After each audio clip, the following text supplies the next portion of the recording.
O'tirib video ko'rdim. Qachondir shu aka bilan ko'rsam, nimasinidir ko'tarishga sal-sal qisam qo'yaman. Xudo o'zi to'g'ri qildi, o'zingiz keldingizda. Ha, bachchani nima qilib olgan aka? Bo'ldi.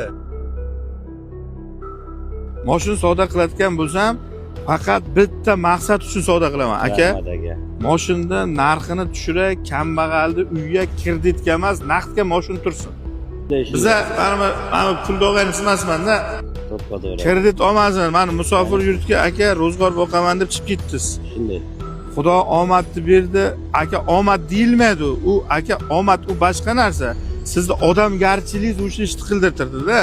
Rahmat. Hamma buni omadga, aka baxt qushi qo'ndi, yo baxt qushi qo'nmadi. Aka shunday risk qildi, qo'li sinsa ham o'sha payti boshi yorilsa ham o'sha ishni qilaychi-da shu odam, to'g'rimi? To'g'ri. Bu risk omadga yo'yapti hamma. To'g'ri omaddir. Lekin meni nazlimga, o'zimning shaxsiy fikrim, aka bu boki mard tishi. Bo'ldi, olib chiqinglar aka, shunda generalni qilib berib qaytib oling. Rahmat. Joni sog' bo'lsin. Kattaga rahmat aka. Qarang aka. Rezon 4 millionga olganman. Rezon 5 million yozib qo'yibman. Ochiq yuring. Ko'rdingiz mashinani. Sizga 100 millionga berdim. Shu boy O'zbekiston faxrini teppa olib chiqqaningiz uchun aka men adduchi yurayda 14 million minusga sizga rozi bo'lib berdim. Rahmat. Adduchi maza qilib mening sizga akalar ko'paysin. Sizda yana 4 ta aka chiqsa, O'zbekistonning nomi juda ulug'lanadi, teppaga ko'tariladi-da. Hamma aytaman, men pul olganingiz emasman. Bu qanday mana gubernator bilan ko'rishdingiz, pul berdi. Hamma keyin pulga qiziqib akani omadi bor ekanda. Aka o'sha gubernator pul bermasa ham siz shu ishni qildingiz, to'g'rimi?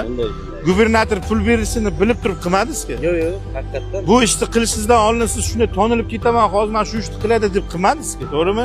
Hamma boshqacha yo'yib qoldi-da. Akani nazliya o'zini bo'lishdi, lekin akani nazliya bo'lsa, o'sha mana qilinmasdan oldin qilingandan keyin shuncha ish bo'lishini hech kim bilmagan, aka ham bilmagan. Aka o'zini urdi o'sha yerda. To'xta shu bachcha tushib ketyapti deb o'zini urdi, qildi. Keyin hamma narsa portladi. Lekin o'shangacha o'sha ishni qilishga manfaat duxi balandlik qildi. Aka shu ham borki, shunday aka men 14 million, 15 million pullarni aka men bu qo'tsam yana 1,5-2 kunga topaman, 3 kunga topaman, to'g'risi-da. Lekin men roziman o'sha 3 kunlik mehnatimga sizga o'tgani, O'zbekiston nomini ko'tarib berganingiz uchun aka. Rahmat akajon. Rahmat. Ko'ngildan. Barma, sizlar otgan bo'lsam qo'shilsa xursand bo'laman. Shu uchun Rahmat aka. Endi Joni sog' bo'lsin. O'z ko'rish niyatim bor edi. Meni ham bor edi endi. Men prosta siz bilan ko'rsam hamma paxtachilar o'shanaqa bo'lib qolmasin. Lekin real hayotga soviydi ana. Bu narsalarni esdan chiqarib, to'g'ri o'tadi. Keyin ko'rshamanda shu akani nimasidir bir ko'nglimdan yengillik qilib beraman dedim. O'zim Xudo do'st bo'ldi. Kattaga rahmat. Men sizni ko'rishda xursandman aka. Kattaga rahmat. Sizga imzoni ko'paytir. Men minnatdorman aka. Endi savdomni qilaman. Sizga mashinani qilib berishadi. Bo'ldi aka, xo'p. Hop. Bo'ldi aka. Bo'lsin. Bo'ldi. Keyin kirib xayrlashib ketaman aka. Yaxshi.